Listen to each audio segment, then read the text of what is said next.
Hello, everybody, and welcome to another edition of Inside Guns with your host, me, the Yankee Marshal. Today, I want to continue our talk about pistol braces. I know it seems like it's pistol brace week here at Yankersville, but it's been something I've been talking about all week because it's been the topic of discussion during the live chats, etc. So today, I wanted to discuss it a little more because there are some misconceptions some people got. Some because, I can't read my own writing.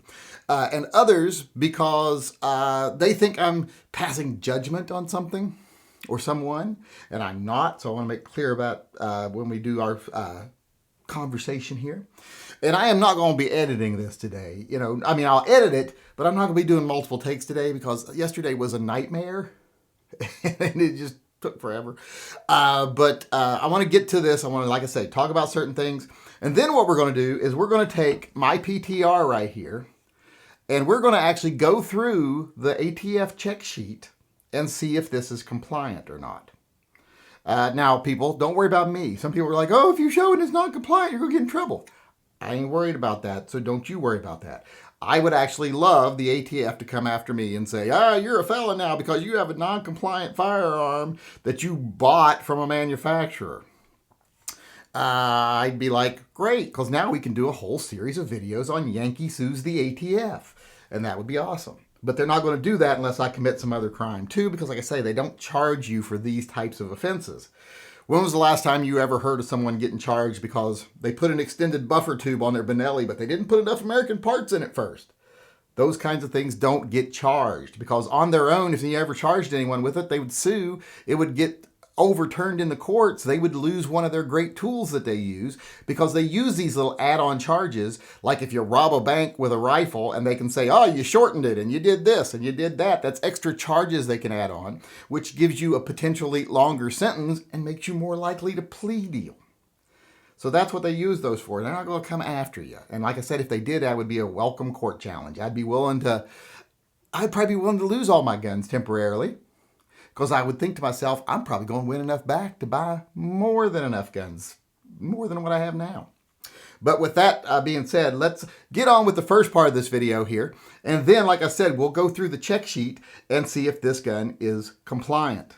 First thing I want to say is a lot of people thought that I'm saying that these companies like SB Tactical, etc., were just out there skirting the law and they were doing things wrong. And because of their activities, a lot of people are felons. No, that's not what I meant at all. If you've paid attention to the pistol brace saga since the beginning, which I have, I'm old enough to be here from the beginning, most of you are. It ain't been that long. These things haven't been around forever. Just a matter of 10 years or something, probably, something in that range. So it's not like it's something that happened in the 30s. This is relatively new. Now, if you paid attention when they first came out, most of them were just these little slip-on rubber things that went on your standard buffer tube. You just shoved it on there, and they were hard to get on, and they were hard to get off. If you ever tried to put one of the original ones on and off, they were a pain in the ass. And a lot of the original decisions from the ATF about whether, okay, this makes it a SBR because you're shouldering it, or then them saying, well, no, I guess it doesn't because it's just a peripheral device, and it's not integral to the design of the gun, and doesn't change how the gun functions, so therefore it's okay. A lot of these decisions that a lot of manufacturers use to continue making pistol braces are based on some of the earlier models. And then they went on to, without asking permission, to make variations on pistol braces. Because, hey, the ATF said having just a pistol brace on there doesn't make it illegal. So let's just make them and innovate and design new ones. And you started having different types. You started having not just the slip over ones that are just the rubber, but you started having the fin types. You started having ones that were collapsible. You started having foldable ones. They just got really innovative with what they designed as far as their pistol braces. And if you think they went and got approval for those pistol braces on specific rifles, or pistols, we should say, they did not. Now, the braces themselves were legal because you can make a brace. It's not until you put it on a pistol that is non-compliant that it's actually non-compliant. The brace itself is not the issue. It's how it relates to the gun you put it on.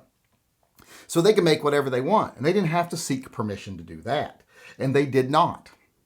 So all these things you think are, oh, now they're illegal. Now they'd be non-compliant. They would have been fined 3 years ago. No, they were non-compliant 3 years ago. It's just no one bothered to ask. I went over the checklist with an ATF agent that I know from SHOT Show.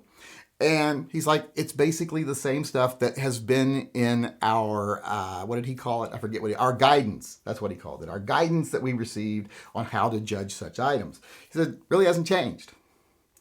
There are certain things that will disqualify it right off the bat. And then there's other things that in conjunction with other things will disqualify it right off the bat. It hasn't really changed. The point system, he said, is something some people already used. Some people didn't. Now they're just telling everybody to use it. But really hasn't changed much. So all these things that now would be illegal in certain applications, and now let's not say illegal, let's say non-compliant in certain applications, would have been non-compliant 3 years ago if you had put it forward to be approved.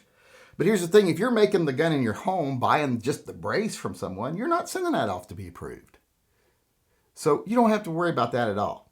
The chances of that ever being a problem for you are almost zero as long as you don't commit another crime. You know, now if you're hoarding explosives and writing threatening letters to senators or something, well, yeah, they might come looking at you and they might say, aha, here's some other things we can charge you with.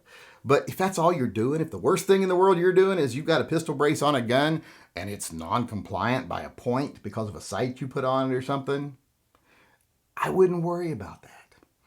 And as far as me judging SB Tactical, because SB Tactical is one of the ones that kind of ran with it and just went, well, we got a vague approval and we can make what we want. It doesn't mean it's compliant in certain applications, but we can make what we want. So we're going to push the boundaries. That's what they were doing. They were pushing the boundaries.